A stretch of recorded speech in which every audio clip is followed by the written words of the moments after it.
Well, welcome everybody. My name is Kirby Sneen, of course, with the Manufacturers Alliance. Welcome to the webinar on sustaining change with Gemba, P&L, and leadership.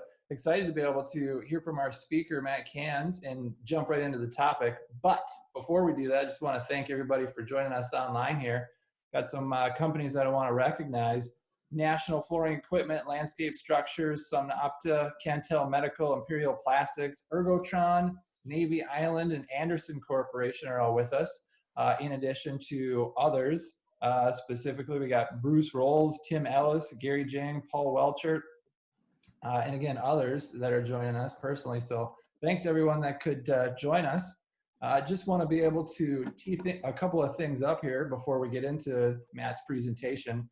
One, if you have questions about the presentation, go ahead and just chat at any time, and then we'll tee those up. Because we've got 40 minutes allocated for the actual presentation, and then another 20 minutes for Q&A.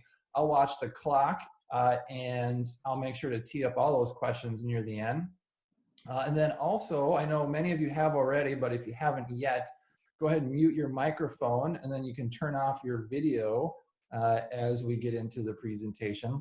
And then last but not least, I just wanted to also tell you about next month's topic. Actually, it's coming up later this month now. On April 24th, we're going to be talking about change again. It's been said the only thing constant is change.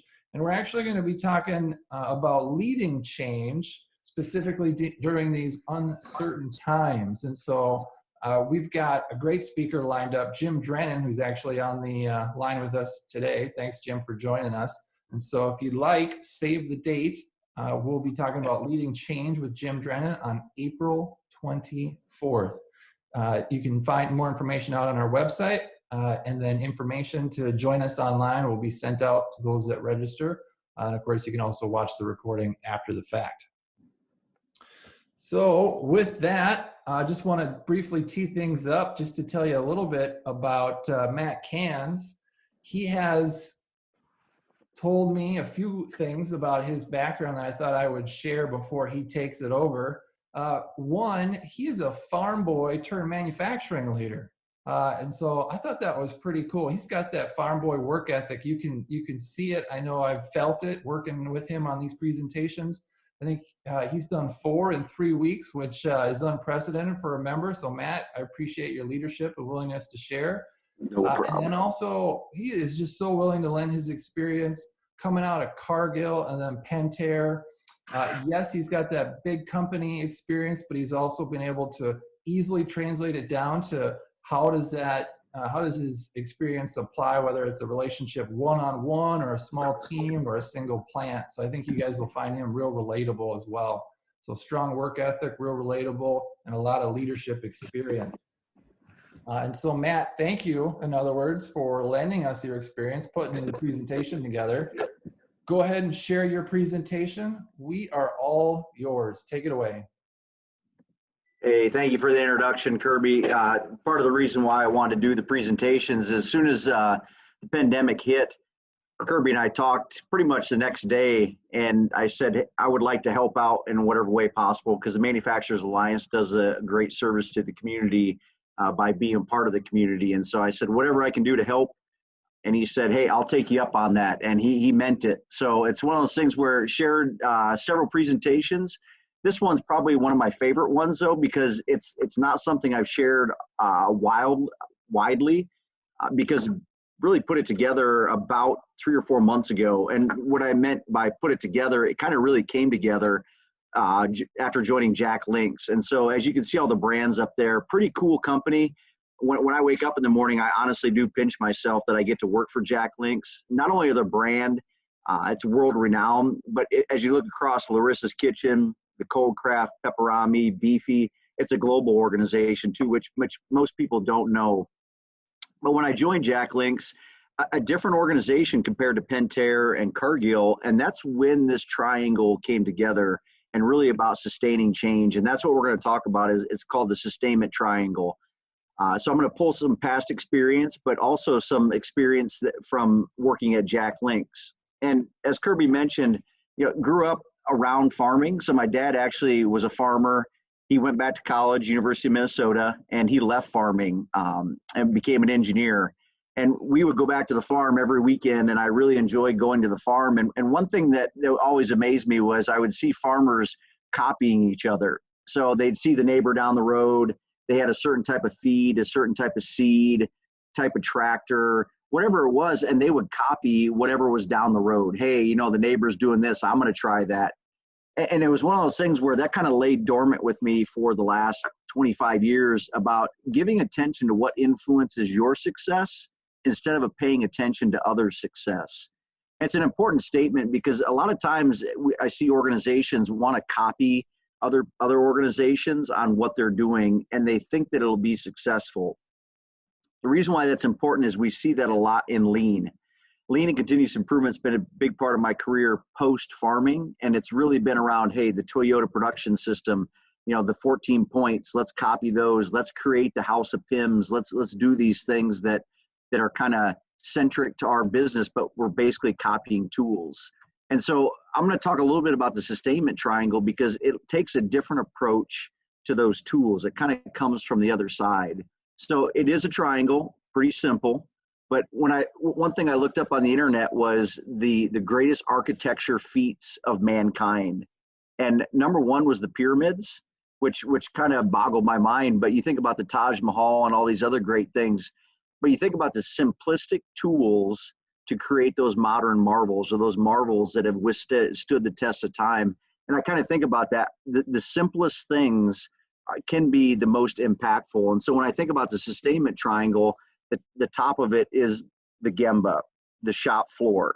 And when I mention Gemba, a lot of people think about manufacturing, but Gemba is anywhere where we change the form, fit, or function of anything for a customer. So Gemba can mean just about anything.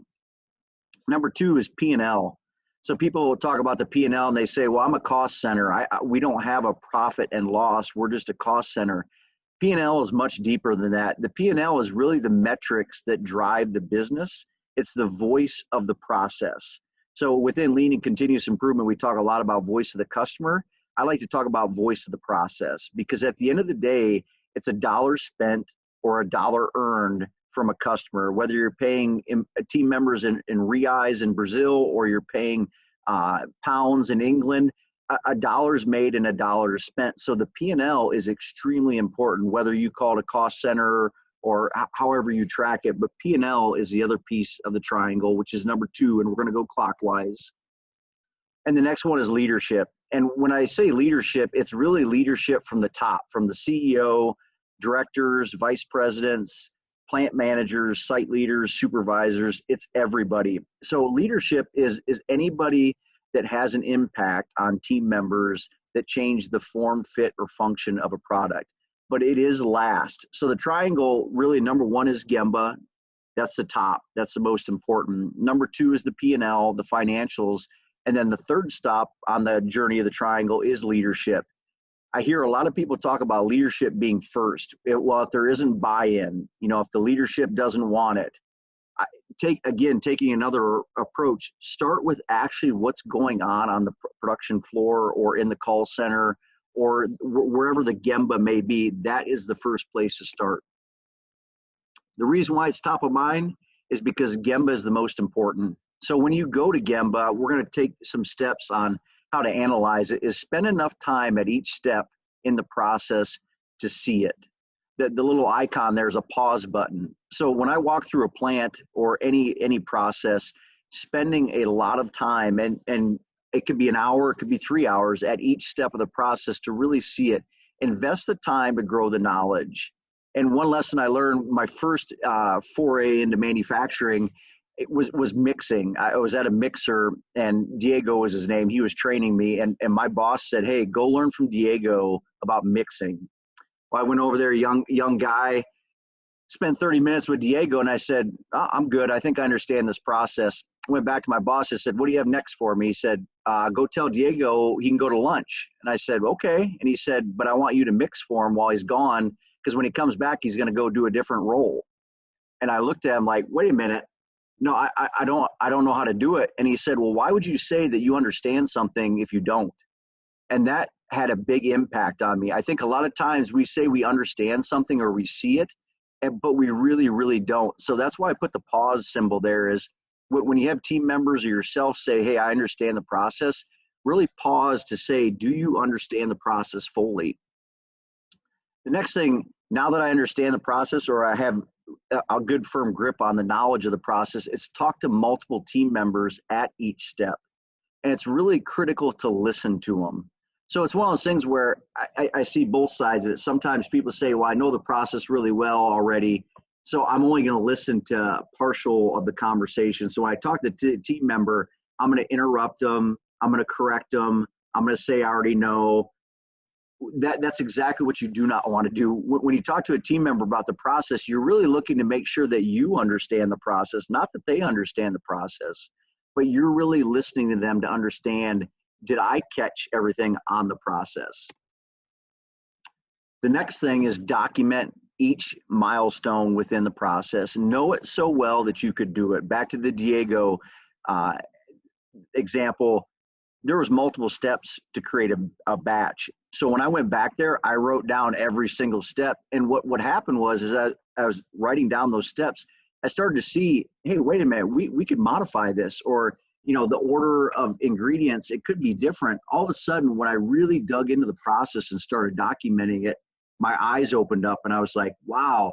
So then I started asking, hey, what would you change? So going kind of reverse engineering this, asking the mixer, what would they change? What would they do? So each one of these steps kind of went backwards for me 20 some years ago.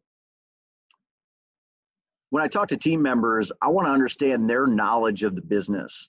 They may know each individual step, but what I'm also searching for when I'm on the Gemba is what are the things that they see as gaps in the business? What are they understanding? So walking on the floor and asking Diego again about the mixer, hey, what do you see? Well, we continually have maintenance issues. We have a water leak. Okay, that's good to know. You know, what else? Well, you know, it seems like we throw away a lot of batches. That, you know, we have a high cost when we make these. That's big insight, and we'll kind of come back to the P&L piece here in a couple slides, but remember that. Leadership not present or disconnected from the process. So listen with your eyes too. So one thing when I'm in any process, I'm really looking for, where is leadership? Is leadership present? And it's not to say you need to spend X amount of time on the floor or, you know, they never come around. It's really understanding, are we connecting the leadership with the team members on the floor? Are they interacting? How are those interactions going? Do they connect with the team members?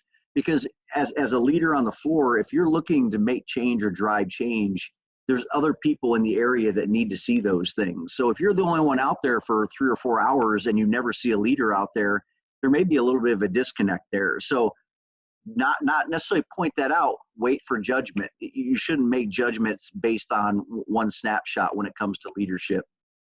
And hold off on solutions or promises.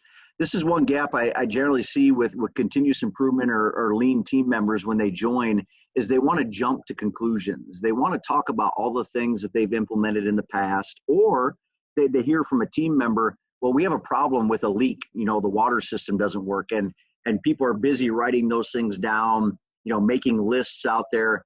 Always hold off on that, because ultimately, when you're first going through a process, or even if you've been through the process a couple times, that may not be the top priority to focus on. So I'm very, very careful to hold off on any solutions or making lists and commitments to people. And you can see off to the side, I have past the pictures. There's a reason for why, because you can kind of get caught into a web of, you get so deep into the weeds that you kind of get wrapped up into it. You don't want to do that yet, because you haven't validated anything yet. And this is where we get to P&L, or voice of the process. We talk a lot about lean and continuous improvement and business voice of the customer. The P&L and the voice of the process is that intermediary between you and the customer.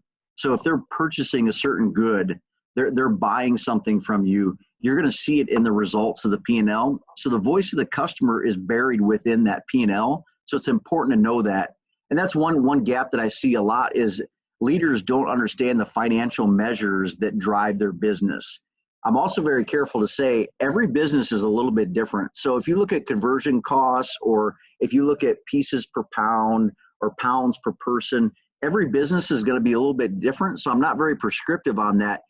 But again, as I talk to leaders at different sites and different businesses, there's an inherent gap. We need to close that gap because it's critical to the sustainment triangle. Is you can understand the process on the floor, but the P&L is critical to that. So as you talk to leaders, if they don't understand some of the base level financials, that's a gap you need to close very quickly because it's hard to drive change without that gap being closed. Transactions of the process reading out. The reason why I bring that up is go back to the Gemba. When we're talking about documenting the processes, you document inputs, outputs, pieces per hour, pounds per hour, what's the theoretical max. You need to document all that when you do the map on the Gemba, because when you start looking at the financials, what you want to be able to see is how does it read out. So one business was really focused on just overall output. That was their key focus. But when you looked at their financials, the financials weren't very good because the focus was on just getting things out, just make as much as possible. But what happened was the P&L and what their metrics were disconnected. So it's important to say, well, here's the process, here's what we're measuring. Where do you see that in the financials? You should be able to tie that out in the P&L. If you can't, or it's extremely hard to do, it's going to be difficult to drive and sustain change. Waste streams, downtime, and performance. They must correlate, and they must correlate in dollars. The reason why I put a dollar sign in the P&L is because ultimately, if you're driving change, it has to tie back to financials in some shape or form. I've gotten a lot of pushback in my career. Well, Matt, you're always about the savings. You need to focus on the savings. Ultimately, we're here to focus on the customer, and they expect us to deliver a value to them. It's not just the product, but at a reasonable value that they're willing to pay for. But also, we want to pay everybody 3% a year in a not necessarily a bonus, but just a cost of living. We have to pay for ourselves. So when I look at changes, I want to see how they'll correlate in the P&L. How do they tie out? Again, if it's really difficult to see that, you're going to struggle getting things to happen and sustain. Gemba, I'm going to come back to that just for a second here. Did they give us insights that connect to the P&L? One key point is when you're talking to team members on the floor, don't underestimate how much knowledge they have about the business. They may be a team member that only works on the production floor, but they've been there for 35 years and they know the intricacies of the business. So don't underestimate your teams. So you may go back after looking at the P&L and say, well, this process seems to be doing really, really well, but we're not making any money at it. So you go back to that area in the plant or wherever it may be and start to ask the team members, hey, why does this not work? Well, go back to the Diego example. We have a lot of rework. We throw away a lot of things. So, why is that happening? It's ever since we made this change 2 years ago. There's a nugget. It ties back to the P&L. You can see it in the P&L. And where does the organizational strategy fit with the site and the P&L? So the 100,000-foot view. So when you look at that triangle, you talk about the base on up. But where I look at is the ground is kind of the Gemba. The P&L is at the 50 and the 100,000-foot level. And the reason why is you can look at a business P&L or look at the metrics and say, okay, it's great from a site perspective, but how does it fit in the overall organization? The reason why that's critical is, which product lines do you run in the site? Which ones tie to the overall high-level organizational strategy?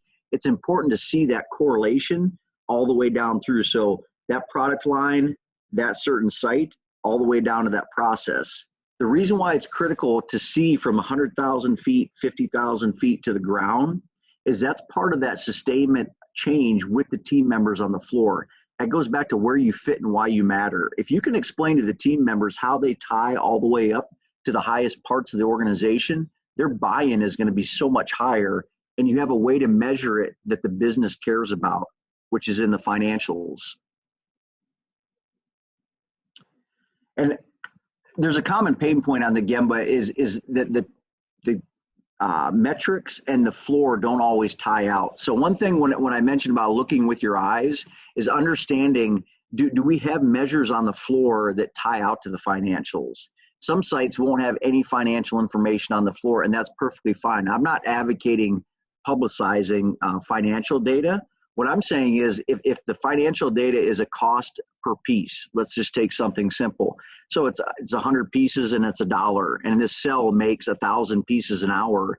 You can look back at the financials and say, okay, you can correlate the cost to the cell and explain to the team members where they fit and why they matter from a financial impact in the business at their one cell. Now, leadership. So I mentioned very, very specific that we go from the floor to the P&L. And the reason why is before you talk to leadership, a lot of people go straight to leadership to say, hey, where do we need to focus? Where do you see the gaps? Where do you see the problems? We want to reverse engineer that and go to the floor first, because we want to see what's actually happening on the floor. And I know there's a lot of visuals about the iceberg. You can search it up and it'll talk about what are the real problems, how much is seen by leadership, how much is actually seen. You can use visuals like that, but ultimately you need to know where they are and where the organization is. If you want to drive sustainable change in the organization, I'm not as concerned about where the leadership thinks they are. I'm more concerned about what's happening from a day-to-day, changing the form, fit, or function of the product, how the financials are reading out. Now I'm going to turn my attention to the leaders, but I'm going to help connect them to it. I'm not going to say, well, they're disconnected. They don't even know, what goes on here. As a leader that really wants to drive change, you can't take that victim mentality. You've got to help connect them to what's actually going on. So when you have those conversations with the leaders and they're saying, oh, well, Diego in the mixing area, he doesn't know what's going on. Wait, I think he does, because in the financials, it says this is having a lot of issues in this process. He said it's because we're throwing rework away. Do you guys capture rework? Well, no, we don't. There, you've helped connect the leadership with the floor to the P&L. And do they see or hear the exact location of the business? What are you seeing and what are they seeing? What's critical is to take the leadership now that you've gone to the floor, now you understand the P&L and the metrics of the business that drive value. Take them to the floor. Let's walk through this, because ultimately you need to calibrate your vision with their vision. And if there's a disconnect there, that's a problem. So if they don't see that there's a problem, why would they ever help you sustain or make a change? They probably won't. So it's important to kind of diffuse some of these conversations back to the Diego, the rework, and the loss. Do that on the floor. So you help partner with them to see what's going on. Because sometimes it may be a new leader. There's a lot of turnover in manufacturing. They may not understand the process really well. Go all the way back to the first thing that I mentioned about pausing and really getting to know the process. A lot of leaders don't have that time to do that. And so they're at a handicap to say, I can't get to the floor to do that. Take the time to do that with them. And do they know the waste and how it's reading out? So one thing is, being a leader, which is you, we have to take ownership for that. We need to help connect them to the dollars and cents that happen in the P&L, that happen on the floor, and what do they need to see, and do it in a safe environment. It's a teaching environment. It's not a gotcha environment like you missed this. I see this, I bring value because I saw this and you didn't. It's not that. It's more about, hey, here's the values that I'm seeing in the P&L. Here's what's happening on the floor. What do you see? It's a partnership. It's a growing partnership. So I want to talk a little bit about the triangle. You're like, oh, Matt, you brought up the triangle. Now we're bringing it back. So I want to show a couple visuals on here. And if you look at the triangle on the upper left-hand corner, you see leadership. It's far off to the left. And the Gemba and the P&L are tight. They're closer together. I've seen this in manufacturing sites where the team members on the floor know the process really, really well. They understand who the customers are, what products drive value. They're really tight with the manufacturing process and the financials.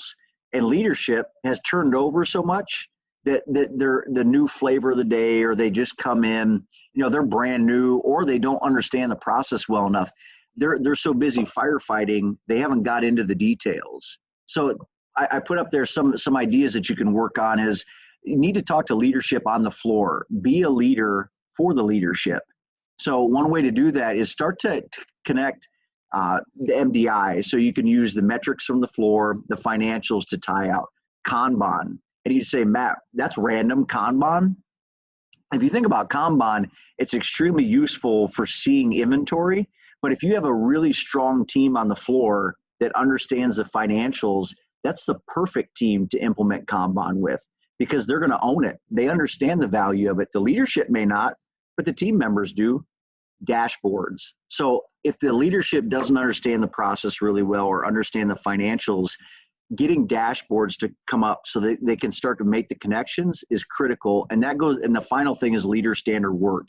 So to tie all that together, so they're looking at things at a regular cadence, they're on the floor on a regular interval, they're reviewing the metrics with the team on the floor, because ultimately the team is being a leader on the floor and leading leadership. The bottom left-hand corner. So Gemba, the team members on the floor and the leadership, they're tight. They're really, really tight. But the engagement's huge. It's going really well, but the results are low. You know, if you've had any experience with that, you may have a site that's really low performing, but the team is really, they get along well. They have a lot of fun together, but the metrics are still important. At the end of the day, we still need to be financially sound and we need to make money. So bowling charts. So make the metrics more palatable for people to look at. So they see red, green, not red, yellow, orange, purple. You know, it's a red or green. It's a bowling chart. Cell level MDI. Get the leadership. The leadership and the teams on the floor are already tight. Now take the metrics to the floor. So that's why I talk about cell level MDI or process level MDI. And then town hall meetings. Everybody already gets along, but bring the teams together either weekly, monthly, quarterly, whatever it may be, and review the results. You've got to bring the results to the team. And as a driver of change, you have to lead the leadership, and sometimes you have to lead the team members on the floor. The last one over here is really Gemba is far above and beyond. There's a big disconnect between leadership, P&L, and the Gemba. That's really about building trust. So some sites have seen it's a heavy hand, top-down organization where, you know, the team members on the floor, it's kind of an adversarial relationship. So leader standard work. If you get a leader that really wants to change that and drive that, you start with tier boards. So a tier 1, tier 2, tier 3. You're starting to connect the floor to the results and the leadership. The leader standard work is really about how do you pull the leaders closer to the Gemba. They may be really financially sound. They may understand the finances really better or really well, but we need to improve and make better the relationship with the team members on the floor. The reason why I want to stay on this slide for one more second is a lot of times we take these tools or, you know, the Toyota production house and we try to fit it into all these types of organizations. Back to the example, every organization is a little bit different. Does that mean that we should do everything different? No, it just means the timing at which you do things may be different. That's the critical difference. And three closing quick comments here. No distance is too great. So one thing, when you look at the triangle now, you know, the Gemba, the leadership, the P&L, remember, you're a leader. If you want to drive change, be a leader. At the end of the day, if you really want to drive change and grow the team, you have to own that in some instances. It's not just going to happen. So I hear a lot of people, hey, the team should know what to do. I trained them on everything. Or the leadership should know what to do. They're the plant manager. They should know. If you want to drive sustainable change, you have to lead it. Lazy leadership isn't ready to travel. Be ready to carry people. In some instances, the leadership is so busy or they're so drugged down or they can't keep up. They're tired. You got to carry people sometimes. And what I mean by carry people is carry them to the floor, carry them to the metrics. You can't wait for them to say, well, you know, we're at this point in time where we just have to drive results and we have to go to the floor. Before that happens, take them to the floor. And it's not physically carry them, but in some instances it may feel like that. And the first steps with everything is really the Gemba and then the P&L. The reason why I say that is show instead of tell. I hear a lot of people go out to the floor and they say, I saw this, I saw this, I saw that. We need to fix this. We need to fix that. It's not necessarily they're trying to be like a know-it-all, but they're trying to point things out. Take a different approach. Take team members to the floor and show them. Calibrate. Don't tell them, but calibrate on what you're seeing. It's critical. The sustainment triangle is really about location, location, location. So ultimately what the triangle is trying to do is bring it really tight together, because you can't copy and paste, all these tools. So Kanban, 5S and everything, just say, hey, we're going to put all these in here when the team isn't ready for it. The leadership's new, they're not ready for that, but there's a burning platform. I'm not a big fan of burning platforms because it leaves scorched earth. If you really want sustainable change to happen, it's an evolution, not a revolution. So I hear a lot of times, we've got to create a burning platform to make this happen. At the end of the day, a burning platform is okay if we're losing money, if there's danger of a business closing. I've been in those situations. I've seen businesses close. I've had to close businesses. That burning platform may be real, but manufacturing a burning platform, just be careful with that, because now the change is becoming revolutionary instead of evolutionary. Are we taking the leadership along? Are we taking the Gemba along? Is it reading out in financials long term?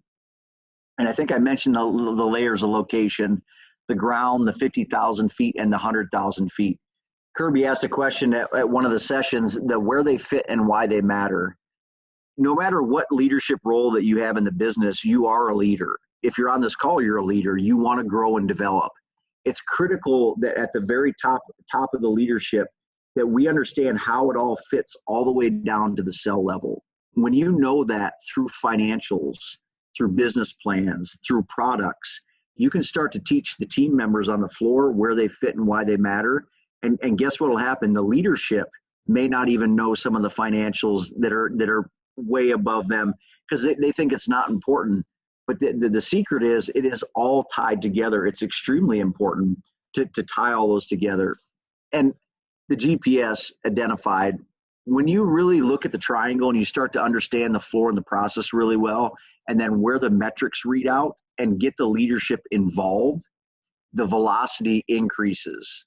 So when I first joined Jack Links, everybody wanted to know how fast I was going to make things change. When are you going to roll the house of Jack Links out? When are you going to do this? When are you going to do that? Didn't do that. Really took a pause. Really, I went to every site and understood each process. And plenty of experience on tools and all that, but I didn't pull out any of those tools my first month or two. And some people were like, hey, let's go, let's keep moving. But I wanted to understand the floor. So I went to every plant and I worked almost every job in every single plant because I wanted to understand the floor. And what happened was, all that learning taught me kind of where I need to look in the financials. Is this reading out?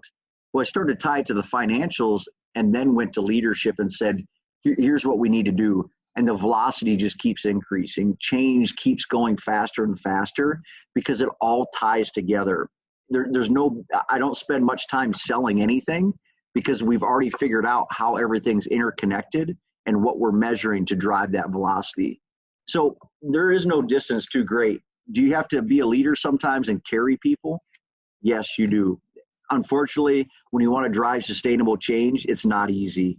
But the first steps, if you really focus on the floor and focus on the financials, that's really where the focus is to help drive continued and sustained performance. So back to the farming thing. At the end of the day, I looked at farming, I looked at the industry, I looked at the P&L and knew that I didn't have a competitive advantage. I actually left farming, and you could say I failed at it, but I left it and wanted to go in manufacturing. When I looked at who I was and what skills I had, I didn't want to try to copy the neighbor and try to do everything that they were doing. I kind of wanted to do something on my own and be innovative. And what's been fun is to see the ag industry has been very innovative. I mean, we've seen grass-fed, we've seen organic, we've seen a lot of niches pop up. And if you think about that niche marketing and those niches in agriculture, they weren't there 30, 40, 50 years ago. They kind of broke out of that mold. So when you look at your operation or you look at your teams, simply copying things that have been done in the past that were successful doesn't necessarily mean they'll be successful in your operation, but that doesn't mean you're a failure. It just means on the triangle, there may be some things that you're missing. So there is no distance too great to get to success from a sustainment standpoint. And with that, I'll turn it over to any kind of questions we have. Great, we got a few, and then I'm going to actually encourage everyone to turn on their videos while I throw the first couple at you. So Matt, we've got some people that are in a leadership position that were online or ask questions in advance, and they say, well, I want to up my game, but I'm already busy with COVID-19. I'm already putting in 12 hours a day, and I'm also busy at home. I've got kids at home, and I'm doing everything I can to be able to be engaged as a dad and a husband and a school teacher. So do you have any tips other than just burn the candle on both ends and sleep less for those leaders that want to be more engaged during tough times that the pandemic's presenting? Great question. So I was on the phone with my team earlier today, and really we may have 5 projects that we're focusing on 3 weeks ago. Now it's 1 or 2. And the reason why I say that is we're doing projects all over the world, and what we want to focus on is what are the key drivers to make the business better. So we want to have low touch points with the sites right now, because at the end of the day, they need to stay focused on what they're doing, but we're still driving change, but we keep it at a really high level. Focus on the 1 or 2 things. Don't focus on the 5 projects. There'll be plenty of time to do those, but keep low touches to the site so they can focus. And then, but the key projects, continue to drive those. You have to drive. If you pause too long, it's going to be hard to get that restarted. Those connections from the triangle standpoint, they'll be lost. Yeah, prioritize, less is more. Here's the next one I'll just throw at you then, and then I'll open it up to anybody else here with more questions.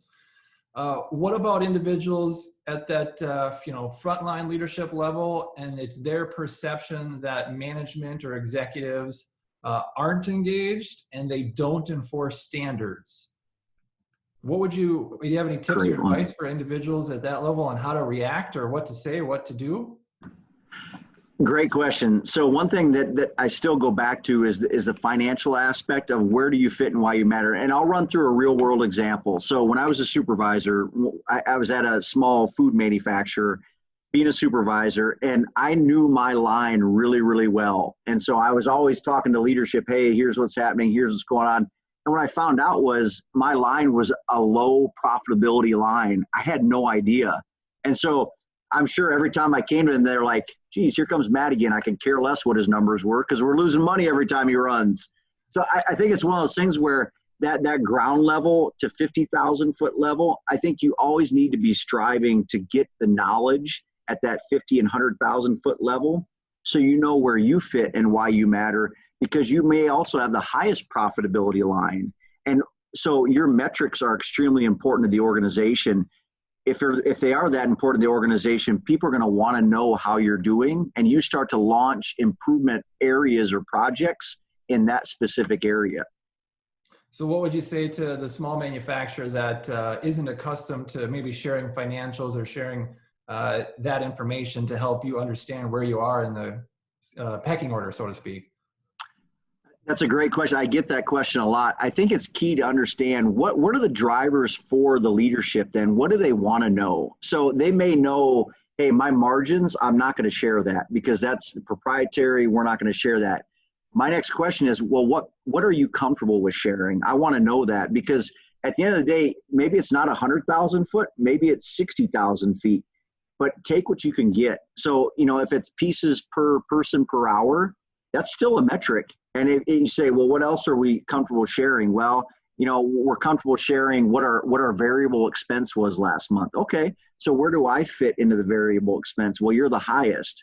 Okay, well, now you're starting to understand where you fit and why you matter to the P&L. You don't need to share every single, be completely transparent. Not necessarily advocating that. If you can do that, great, but you don't have to do that. Okay, thanks. Thanks for drilling down with me. Jim, go ahead, unmute. It looks like you got a question. Yeah. Hey, Matt, that was a good presentation. I loved how you tied everything to P&L. A lot of times we don't realize, but money is the language of managers. And, Yes. and until we get that attention on what the impact is on bottom or top line, a lot of times we're not getting that attention. So I think it's really cool as part of your triangle. So my question is, I'm doing this I teach strategic leadership for change at the College of St. Scholastica. Been teaching that for 4 years, and I'm going to do a webinar in a few weeks about change. And one of the things that's been debunked in change, but I still have a hard time struggling with it, is this burning platform issue you brought up. Yeah. So the first thing, if you read the Cotter model or any of the other models that are out there, they say you have to create a crisis. and that's the burning platform. And it's been debunked, but yet, if I were to pull 100 HR executives today, leadership, they would say, we got to create a crisis somehow. So how do you go then? And look what COVID's done. COVID has focused on businesses so much. Here's a crisis. We're doing things that have been on our 3-year plan that we've been talking about for a year or two, and we're doing them now because of this focus from this burning platform. So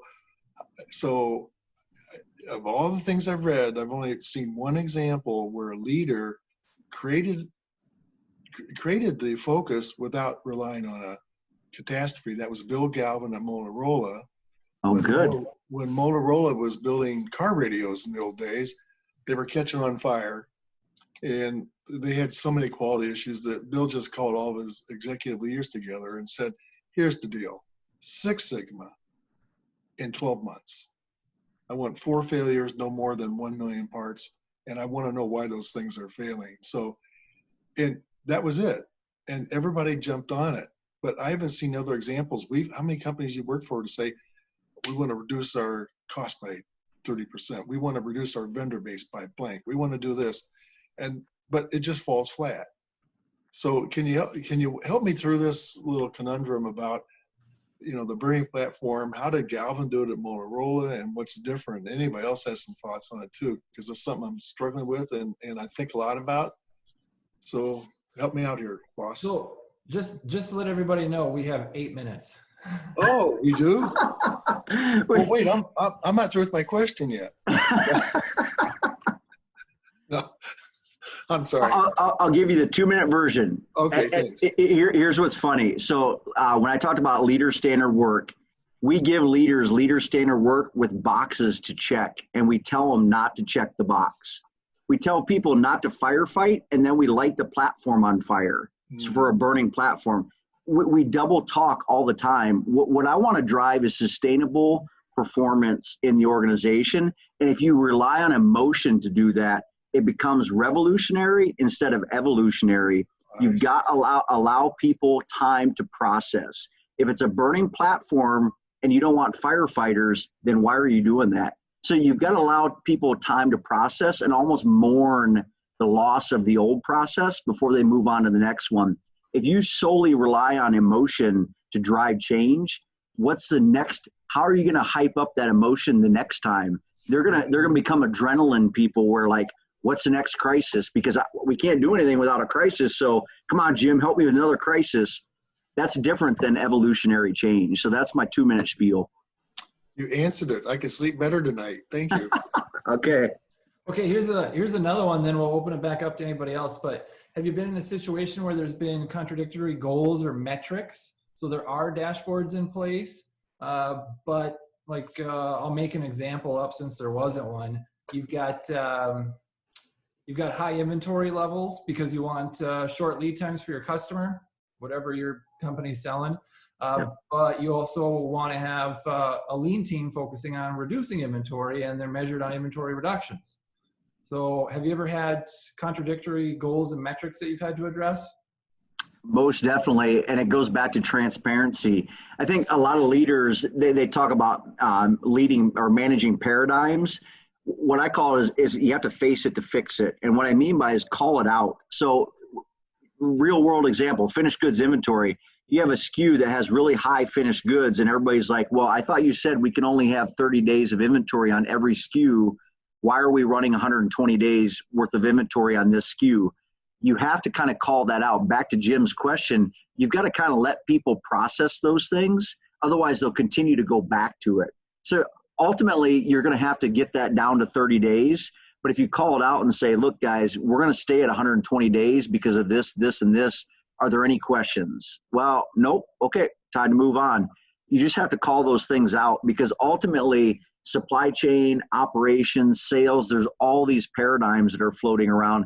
The best thing to do is kind of have that therapeutic session where you just call it out and say, is everybody good with this? Let's move on. Yeah, I think that part of that answer is part of the answer to my next question then. what about in some cases where you've got a workforce with high turnover, or, you know, in some cases we've got members that they had a company of 200 employees and they just furloughed 150 of them. And those that are left are supposed to sustain change. And so you got high turnover or furloughs that have happened last week or the week before. Any tips or advice for those individuals that are still there and want to be able to sustain and then drive more change? It's sad to hear that, but I know that's happening. Go back to what's the first thing I kicked the presentation off with, being on the floor. So when I go to a site, I probably know 90% of everybody's name by first name on the site. The reason why that's important is you need to personalize your relationship with the team on the floor. And there's no better way to calm fears than being present. So maybe you don't know everybody on the floor. That's perfectly fine. But go back to the Sustainment Triangle. That's the first place that you should be. When everything goes back to normal, spend the time on the floor. Let's say you didn't do that. You furloughed 150 team members. You're down to that 50. Be present on the floor. And you say, Matt, I don't have time to be on the floor. We've got all this going on. You need to make time. So back to being sleepless and not going to bed, you need to do that because that team needs you from a leadership standpoint. Being present, you will always win. That's good advice. Thank you. Okay, here's the next question. Feels like it's a got ya type question. Yeah. So what about, and we'll have to fill in some of the gaps here, but what if it doesn't work right away and people don't want to try it again and they say, look, your lean thing failed, therefore we should not do that again. That Gemba thing, that P&L, the leadership thing, your triangle failed. And for whatever reason, they didn't define it, failed. And they say, let's not do it again. What would you say in response to that? That's a great one. And I've heard that. I've had people try to trap me all the time. Well, we already did TPM, we did Kanban, we did all the things. What I go back to is I always ask them, well, what do you see as a struggle in the business? And if they can answer that now we've got common ground. Because I think people make it about the tools instead of making it personal about the business. So a site leader that I had said, hey, you know, you're the CI expert. What do you see as a problem on the floor? And I said, whoa, time out. I want to know what you see as a problem on the floor. And that was kind of that common ground to say, well, we see inventory level issues. And that's where we said, okay, what have you done? Oh, we don't do Kanban. We don't do that anymore. No, I'm not saying do Kanban. Why did it fail? And you start to get into the history of it. And generally what we find out is there's miscommunication or it was poorly led. There was some issue with the tool. It was more personal than anything else. Always come back to common ground of the financials to say, hey, let's ground ourselves. What do you see as a problem and what do I see as a problem? That's the common ground. Don't make it about the tools. Don't say I've got this Kanban tool that's going to drive inventory down. Maybe they don't even see inventory as an issue. That's the common ground that you need to get to with leadership. So I've got one more question, but I'll open it up to anybody else on the line with us before I throw one more out there. Hey, Matt, I'm going to share something with you. Gemba. So there's, you know, if Japanese translate things a lot of different ways. So, you know, so it can be translated where the work is done. But I've seen another translation is where the truth is told. And I thought I'd share with you because a lot of your models based on starting right there at the Gemba. So not only is that where the work is done or the value is added, but it's also where the truth is. So I'm just emphasizing that point. But it's a nice way that you think about it. If you want to know what's going on, where the truth is, go out to the Gemba. Yes, definitely. That wasn't a question. That was just an observation. No, thank you though, Jim. I appreciate that. That's good. Okay, so I'll throw this one last one at you then, Matt. So we had a conversation with a lean leader earlier in preparation for this one, and he said, you know, I feel like I'm on an island. They hired me as the lean leader, and everyone's saying, yeah, that's why we hired you. Go get them. And so it's not a cultural component, in his own words. There isn't even a lean team or continuous improvement team. It's the one individual, and he's trying to be able to sustain change. So do you have any tips or advice for that individual on the island? Exactly what we just talked about going to the floor. They need to understand the process really well. And the reason why I say that, I was in that position at one site, and it's because this is self-reflection. I didn't understand the process. So people take offense to you if you're there to say, hey, I'm this expert, I want to change your process. But if you don't understand the process, then they may feel somewhat offended that you're trying to change something that you don't understand. The reason why that's important is if you go understand the process, there may be some things that you perceived as not going well that is going just fine. Per the process, they are broken, but in reality, that's kind of the way the customer wants it. And then when you look at the financials, that's the common ground. Again, that's why it's on the same level as leadership, is because ultimately that's the same playing field. If there's financial reason to do something, the leadership should see that. If they have some financial acumen, they understand it, and you point that out, now the common ground is the financials. Now move to the floor to make the changes. I think I see a lot of people come in that want to change processes, and they don't even understand what the process is. So it's kind of like in real estate, the mantra is location, location, location. Manufacturing, leadership, continuous improvement. It's Gemba, Gemba, Gemba, floor, floor, floor. At least that's what I'm picking up. And then P&L, P&L, P&L, because ultimately there's a dollar spent and there's a dollar made. One thing that we focus on a lot too, my team, is how are we going to pay for ourselves? So we do have to do cost savings, but we can do some of the softer things that aren't cost savings to drive continuous improvement. But ultimately, it goes back to it. There's a dollar spent and there's a dollar made. It's got to tie to the P&L. Well, I appreciate everyone joining us. Matt, I appreciate you sharing. I've got just one quick thing here to share before we log off. And so thanks again for your willingness. Yes. Typically, we give these in person, but we put this together for you. It's the Certificate of Appreciation. So I hope you can see this. I'm sharing my screen right now. Oh, I don't see it, but that's okay. Let me go. Let me see. Well, I've got the best intentions. Hey, I appreciate it. Again, you guys do so much for the community. I appreciate that. You guys do so much for the community. Thank you for everything that you do. You got it. So if you can't see it, here's what it says. The Manufacturers Alliance sincerely recognizes and appreciates Matt Kanz as the featured speaker on our topic, Sustaining Change with Gemba, P&L, and Leadership. So thank you very much. Thank you, Kirby. I appreciate that. We're also gonna send you a copy because you should see this thing. It looks really nice. We see it. You do see it? I see it now. Yeah, that's right. Thank you. Okay, good. Then last but not least, I will send out a link for us feedback. So for those of you that joined us, we want to improve these webinars and we want to listen to you to do that. And then also know that we have put together a Manufacturers Alliance podcast so that individuals can leverage the experience of their peers to make improvements, become a better leader anytime, anywhere. So if you want to subscribe to that podcast, just check out our website, go to resources and look for podcast. And then also know that we have got our certifications, both the Lean Practitioner and that Supervision Fundamentals, now available online starting in April. So you can visit our website to check out more of that as well. So thanks again for joining us, and I'm sure we'll see you again sometime soon. Thanks, Kirby. Thanks, Kirby.